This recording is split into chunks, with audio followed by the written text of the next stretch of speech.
Well, shalom, shalom. I just want to welcome everyone to the Sabbath Day conference call. And this is Barbara serving as your host today. And today, Rafaela is here as your co-host, and she has a presentation for you. Shalom, everyone.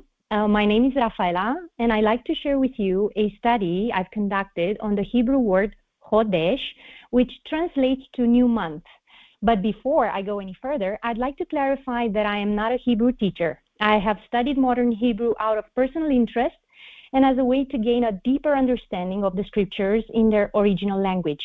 Perhaps many of you have encountered similar questions when learning about the scriptural calendar, such as how to determine the first day of the month or how to identify the new moon day. So I suggest we look into it together and examine the etymology of the Hebrew word Chodesh.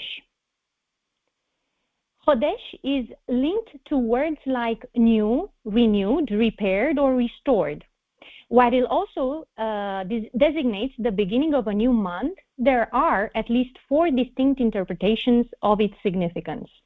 One interpretation suggests that Chodesh refers to the new moon phase, which is the lunar phase when the moon is completely covered. Astronomers typically call this phase conjunction.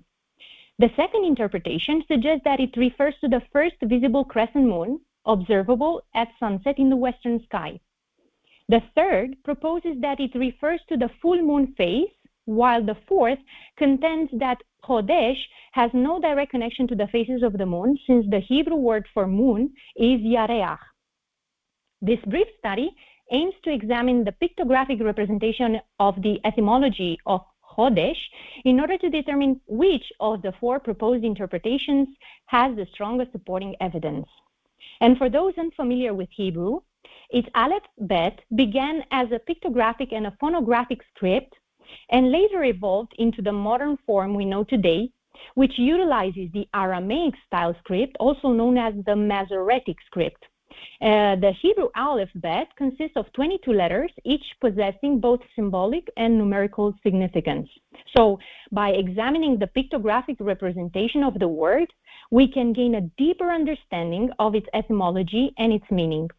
This interpretation aligns with the remez, which is a subtle approach to biblical exegesis that conveys hidden meanings through allusions. And now, let's break down the word Chodesh. The word is made of 3 pictographic letters, Het, Dalet, and Shin. The first letter, Het, represents a fence or a tent and can also symbolize a wall, an enclosure, a court, a separation, a closed tent, half, an inner room, or protection. It's interestingly employed in words that convey both contrasting and complementary concepts such as dividing, connecting, joining, restraining, hiding, and gathering. Dalet, on the other hand, is a pictographic representation of a door, an entrance, or an open tent. It also symbolizes home, family, and procreation, and it can represent movement due to doors' transitional nature, enabling passage in and out of spaces. The third letter, Shin, resembles two teeth and alludes to concepts of sharpness, destruction, and separation. It also conveys the meanings of eating, consuming, pressing, fire, continuation, or the number 2. Its usage is prevalent in words related to mouth functions such as lip, speech, asking, inquiring, crying out, and singing. Now, if we combine all 3 pictographic letters, the following message emerges. A fence or a tent whose door separates the 2 teeth. Which teeth are we talking about? Are the 2 crescent moons resembling any clearer 2 open mouths showing 2 sharp teeth? At a further analysis, all 3 pictographic symbols, Het, Dalet, and Shin, allude to duality and to the notion of separation in their underlying message. A fence or a court separates the exterior from the interior, serving a delimiting function, while a door has a dual function as well. It can close or open, restrict or grant access, facilitate passage between the interior and exterior, playing a transitional role. The 2 teeth represent duality. Their primary function is the consumption of food through grinding and chewing, involving both the upper and the lower teeth. After analyzing the underlying symbolic meaning, I submit to you that the two teeth represent two phases of the lunar cycle, namely the waning and the waxing crescents, which bear a striking resemblance to an open mouth showing two sharp teeth. I further suggest that the combination of these three symbols allude to the conjunction, the dark face of the moon, where the fence or the tent's door functions as a gateway and as a buffer zone for the two teeth, allowing them to transition between their individual faces. Thus, the waning crescent to be consumed, covered, or darkened, causing it to completely disappear visually from the celestial sphere. This same door marks the emergence of the waxing crescent, signaling its renewal 1 to 2 days later. It's important to remember that a door serves a transitional function between the interior and exterior, acting as both an entrance and an exit. In addition, the two teeth representing the two crescent moon faces are sharp, dual, white-like teeth and opposing in shape. While this interpretation might appear unconventional, it is essential to recognize that each letter of the Hebrew alphabet possesses both a symbolic meaning, while it can also be employed as a descriptive element of the word itself. In the same way, words, concepts, and ideas are represented by symbols in various ancient languages, and such as the Egyptian hieroglyphs, the Chinese characters, or the Sumerian cuneiform. This unique combination of a fence-like enclosure, enabling a complete occlusion of light and a separation between the waning and the waxing crescent moon phases, distinguishes the conjunction lunar phase from any other. Only the conjunction, or the dark face of the moon, embodies this separating duality principle and unites the three descriptive elements which form the word Chodesh. Moreover, the first two letters, Het and Dalet, stem from the root word Had, from where we get the more commonly known word Echad. Had carries a range of meanings which includes uniting, seizing, encompassing, surrounding, enclosing, confining, weakening, stifling, abolishing, deficiency, absence, and inactivity. So after careful consideration, it becomes more and more evident that the term Had is not an appropriate descriptor of the full moon phase or any of the other luminous phases of the moon. And despite attempts to associate other lunar phases, either crescent or full moon, to the notion of a new month, the etymology of the word Chodesh simply does not align.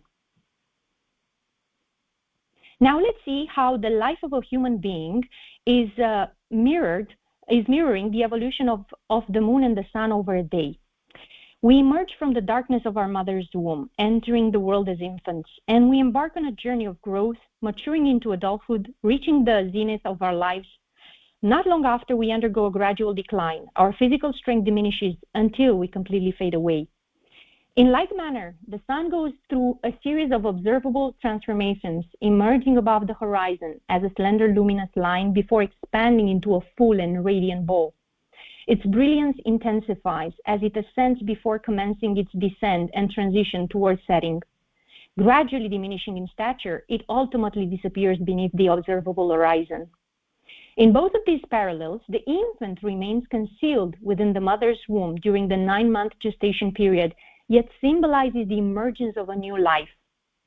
Similarly, dawn heralds the arrival of a new day, preceding the sun's visible ascent into the sky. In similar fashion, the moon's dark face serves as a precursor and an indicator for the start of a new month, marked by the conjunction on the new moon day. In this context, Chodesh symbolizes the ever-renewing cycle of life and continuous process of creation and transformation. Within the pages of Enoch, chapters 72 to 82, we are granted a glimpse into the celestial circuits or the courses of the luminaries, their orderly movements being meticulously detailed. It is within this text that we discover the precise manner in which the sun and moon emerge, each at their appointed time. From one of the 6 chambers positioned in the west, they embark on the circuit of the earth, ultimately completing their daily journey within the one of the 6 chambers positioned in the west. These chambers play a pivotal role in the daily celestial movements of the luminaries, and it is plausible that the author of the Book of Enoch intentionally simplified their function to enhance comprehension for the common reader. This concept of chambers serving as gateways through which the sun and moon appear and disappear, their cyclical movement of in and out, finds resonance within the scriptures. And we find that in Psalm 19, verses 4 to 6, where it says, "In the heavens he, Yahweh Elohim, has pitched a tent for the sun, like a bridegroom coming out of his wedding chamber, like a strong man rejoicing to run his course. It rises at one end of the heavens, and it runs its circuit to the other. Nothing is hidden from its warmth." Interestingly enough, the Vedic text described total solar and lunar eclipses as events caused by two shadow planets or two opposing lunar nodes, giving rise to the myth of the sun and moon being swallowed up by two Hindu demons. In Vedic mythology, Rahu is held responsible for causing solar eclipses, while Ketu is associated with the lunar eclipses. The two deities are symbolically portrayed as devouring the sun and moon during eclipses. And you can see that depiction in the imagery provided. In Chinese culture, one of the earliest words for solar eclipse is Rishi, which translates to consume the sun, while the lunar eclipse is called Yueshi. The origins likely come from ancient Chinese folklore, where a heavenly black dog named Tianko was depicted as trying to devour the sun. Since eclipses were omens of great change, fending off sun-devouring dogs was a matter of great importance. And therefore, royal astronomers under the emperor's command were tasked with shooting arrows, banging pots, and creating any noise possible to scare away this eclipse-causing dog. Despite their efforts, the legend of the celestial dog has persisted to the 20th century, as evidenced by the Chinese poet Kuomoro in his poem about Tianko. "I am a heavenly dog. I eat up the moon. I eat up the sun. I eat up all the planets. I eat up the universe. I become what I am." Across the world, we see different cultures having woven similar narratives to explain celestial phenomena like eclipses in very similar fashion. For instance, in Vietnamese folklore, eclipses are attributed to the actions of a colossal toad or frog that swallows the sun. The Choctaw people of North America held the belief that mischievous black squirrel with an insatiable appetite takes bites out of the sun. The Tartars of Western Siberia had a captivating legend of a vampire who attempted to devour the sun but was thwarted by his repeatedly burned tongue.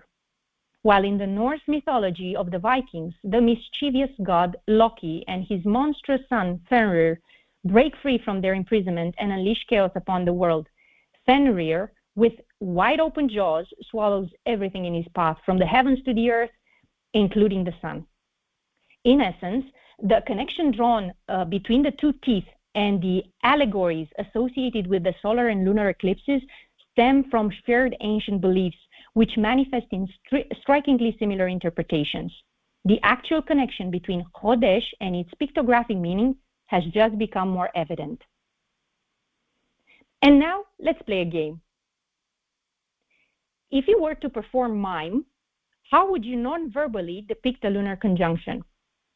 For those who remain unconvinced of the message embedded within the three-letter Tet Dalet Shin, I invite you to consider a practical challenge. How might you convey the concept of moon conjunction using only 3 hand gestures? Undoubtedly, a crescent, a quarter moon, or a full moon could be expressed quite easily through a single hand gesture. And now, try to communicate a dark moon, and you will surely understand these limitations. In conclusion, nature always proves Yah's law, but we can only hear it when we are in tune with both nature and scripture. The truths that Yah willingly reveals to those who approach him with humility remain concealed from those who perceive themselves as wise, learned, or scientific. 1 Corinthians chapter 1, verses 26 to 28 says, "Brothers, consider the time of your calling. Not many of you were wise by human standards. Not many were powerful. Not many were of noble birth. But Yahweh chose the foolish things of the world to shame the wise. Yahweh chose the weak things of the world to shame the strong. He chose the lowly and despised things of the world and the things that are not to nullify the things that are, so that no one may boast in his presence." And with that, I'd like to thank you for your time, and I'm open to any comments and questions you might have for me. Thank you.